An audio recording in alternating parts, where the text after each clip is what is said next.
Now about 10.2 addition of vectors.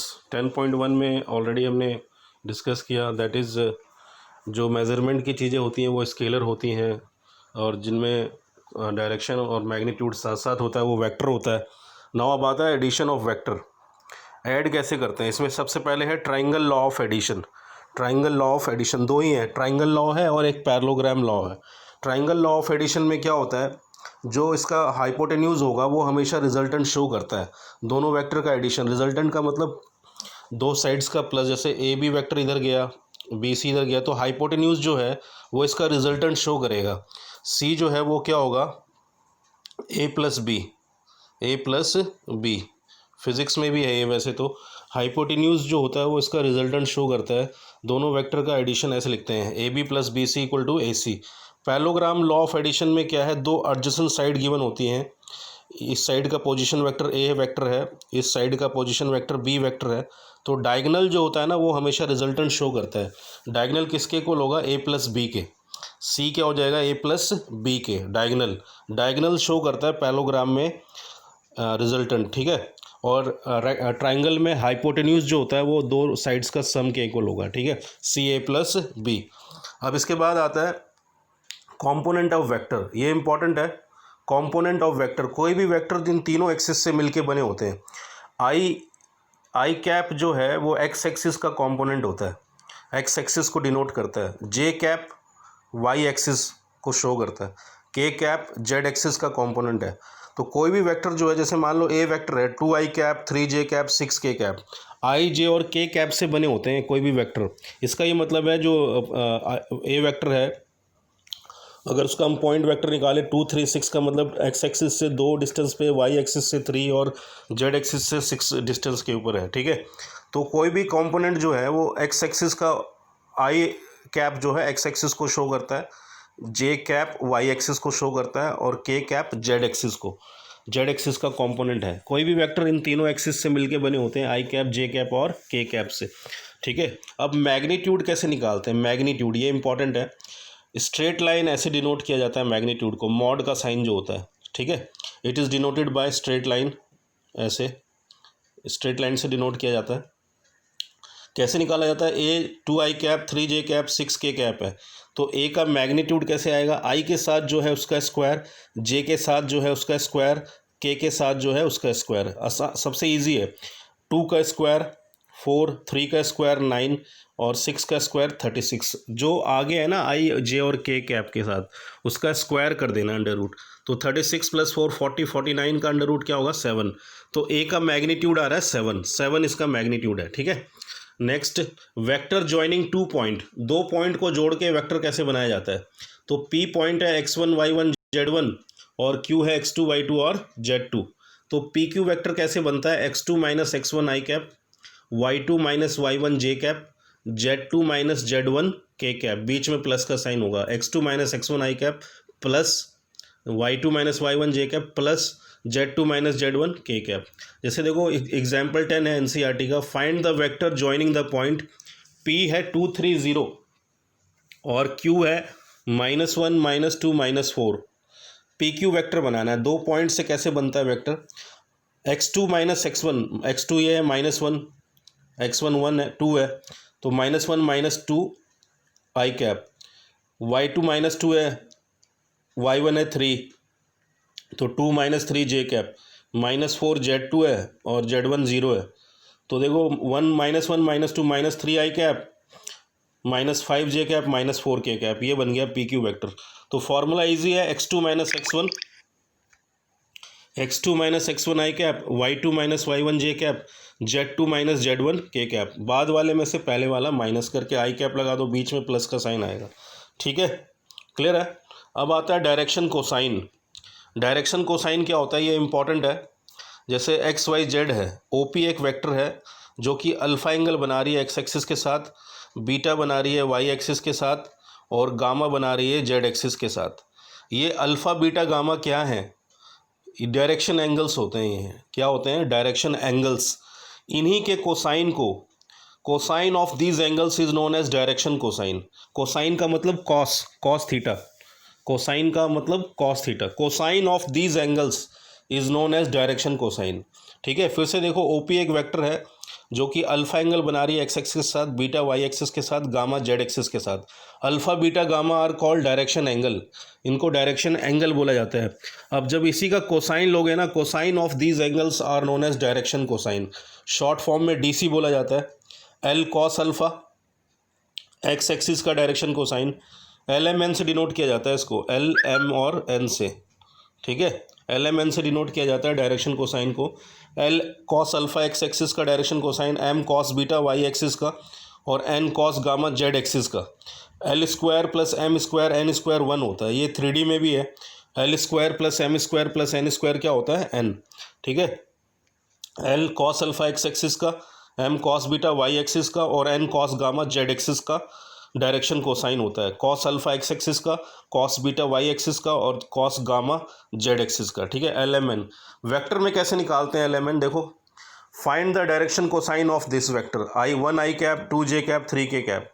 L M N निकालना है, direction cosine बोला है।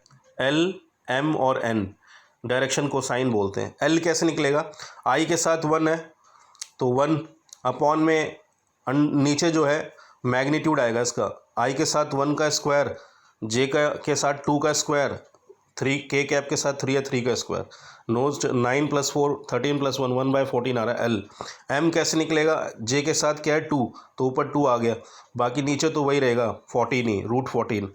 के साथ 3 है तो 3/√14।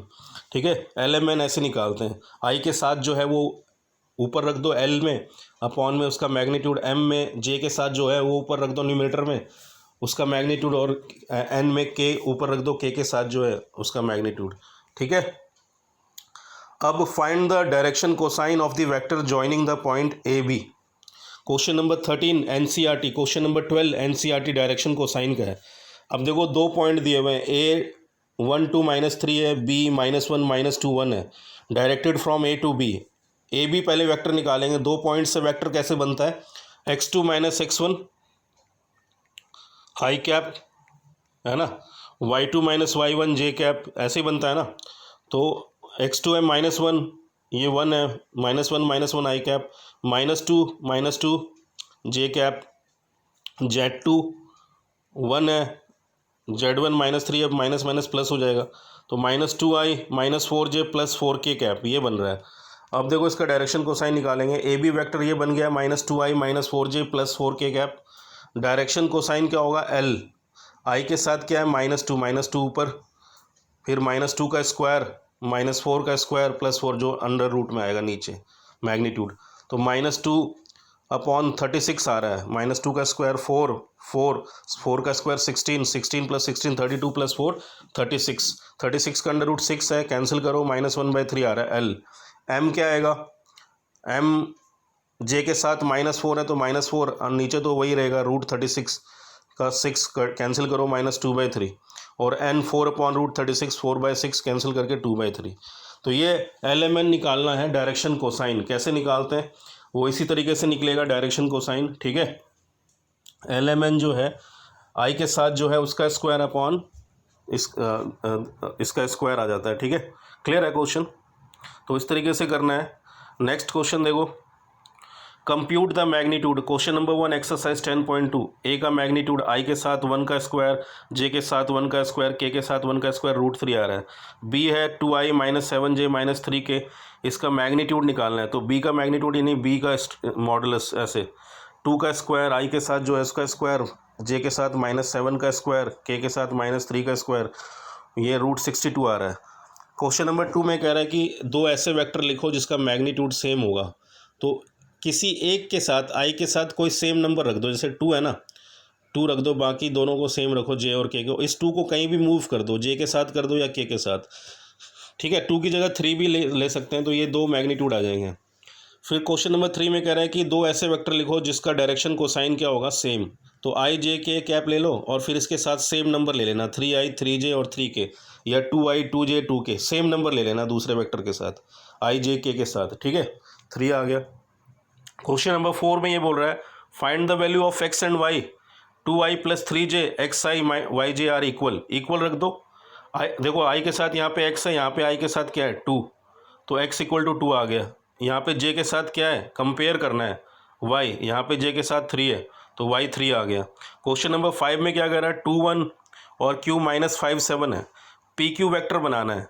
तो 2 पॉइंट या 3 पॉइंट से कैसे बनता है, x2 minus x1 I cap, y2 minus y1 j cap, तीसरा z कॉम्पोनेंट तो है ही नहीं तो k z2 माइनस z1 नहीं आएगा, तो माइनस 5 माइनस 2 आई कैप, 7 माइनस 1 6, माइनस 7 आई कैप 6 j कैप आ रहा है। स्केलर कॉम्पोनेंट क्या होगा इसका, माइनस 7 और 6 जो i और j के साथ है कोफिशिएंट। उसके नंबर क्वेश्चन नंबर 6 है, a b और c वेक्टर हैं, इनको ऐड करना है, a प्लस बी प्लस सी निकालना है। क्वेश्चन नंबर 6 में सबसे आसान है, i वाला i के साथ ऐड होगा, j वाला j के साथ ऐड होगा, k वाला k के साथ ऐड होगा, ठीक है। i वाला i के साथ, j वाला j के साथ और k वाला k के साथ ऐड होगा। तो देखो इनको ऐड करते हैं, ऐड किया, प्लस i है माइनस 2i और i प्लस i 2i में से 2i गया, 0i बच रहा है, minus 2j plus 4j plus 6j, j वाला j के साथ ऐड होगा, k वाला k के साथ हो, ठीक है। तो माइनस 8 में से 4j गया, माइनस 4j, k प्लस 5 के 6 के माइनस 7 के माइनस के बच रहा है। अब देखो क्वेश्चन नंबर 7 इंपॉर्टेंट है ये, यूनिट वेक्टर हमेशा आ जाता है बोर्ड में 1 मार्क्स में, find a unit vector in the direction of this vector. Question number 7 10.2 formula ये यूज़ होता है यूनिट वेक्टर का, vector A upon magnitude of A, vector A upon magnitude of A. तो ए का magnitude निकाल लेते हैं पहले, आई के साथ क्या 1, 1 का स्क्वायर 1, जे के साथ 1 है, 1 का स्क्वायर 1, के के साथ 2 है, 2 का स्क्वायर 4, रूट 6 आ गया। तो वेक्टर ए है, यही दिया हुआ है, आई कैप जे कैप और 2k कैप, वेक्टर ए ऊपर रख दिया, मैग्नीट्यूड ए कितना आया रूट 6, ये आंसर है इसका, ठीक है, यूनिट वेक्टर में। अब क्या रहा है next question, find a unit vector in the direction of P Q. P Q की डायरेक्शन में यूनिट वेक्टर निकालना है, पहले आपको पी क्यू वैक्टर निकालना पड़ेगा। पी क्यू वैक्टर निकाल लो, 2 पॉइंट से कैसे निकालते हैं, x2 minus x1 4 minus 1 I cap plus z2 y2 minus y1 5 minus 2 J cap, z2 minus z1 6 minus 3 K cap. P Q vector निकल गया, अब इसका यूनिट वेक्टर निकालेंगे, तो फॉर्मूला ये होगा पी क्यू वैक्टर अपॉन में मैग्नीट्यूड ऑफ पी क्यू, यही होता है ना। यूनिट वेक्टर कैसे निकालते हैं, वेक्टर ऊपर रखना है और उसका मैग्नीट्यूड डिनोमीटर में। तो पी क्यू है 3 आई कैप 3 जे कैप 3 के कैप, और पी क्यू का मैग्नीट्यूड आ रहा है 3 का स्क्वायर 9, आई के साथ 3 है, जे के साथ 3 है, के साथ 3 है, 27 को लिख सकते हैं 3 रूट 3, 3 कॉमन आ गया, 3 से 3 कैंसिल, ये आंसर आ रहा है इसका क्वेश्चन नंबर 8 में। Question number 9, find a unit vector in the direction of A plus B. A plus B के डायरेक्शन में यूनिट वेक्टर निकालना है, तो पहले ए प्लस बी निकाल लो, उसको सी मान लेना, लेट कर लेना, सी ए प्लस बी है, आई का वाला आई के साथ ऐड होगा, 2i माइनस आई कैप माइनस जे प्लस जे 0 J cap, 2k plus minus के कैप बचा। तो सी का मैग्नीट्यूड निकाल लो, आई के साथ 1 है, 1 का अंडर रूट 1, 0 का अंडर रूट 0, 1 का अंडर रूट 2 आ रहा है।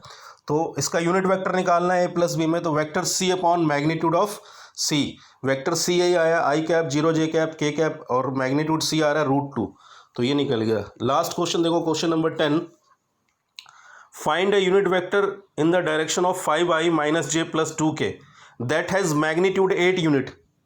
मैग्नीट्यूड 8 यूनिट, जब भी यूनिट वेक्टर निकालना हो और मैग्नीट्यूड दिया हो तो उसको उसी मैग्नीट्यूड से मल्टीप्लाई कर देना यूनिट वेक्टर निकालने के बाद। यूनिट वेक्टर निकाल लो, जो मैग्नीट्यूड दिया हुआ 8 दिया हुआ तो 8a, 7 दिया तो 7a, तो a दिया हुआ है वेक्टर क्वेश्चन में 5i कैप माइनस जे कैप प्लस 2k कैप, इसका यूनिट वेक्टर निकालो, vector a upon magnitude a, तो 5i minus J plus 2k, a का मैग्नीट्यूड क्या होगा, i के साथ 5 है, 5 का स्क्वायर 25 माइनस 1 का स्क्वायर 1, 2 का स्क्वायर 4, रूट 30 आ रहा है, तो 8 से मल्टीप्लाई कर देंगे बिकॉज मैग्नीट्यूड कितना है उसको 8 ए कैप, तो 8 ए कैप हमारा ये आया, आगे रख दो, ये आंसर है, ठीक है। तो question number 1 to 12 10.2 is fully solved in this video. Try to understand this video and try to do these questions do yourself. इस वीडियो में इतना ही।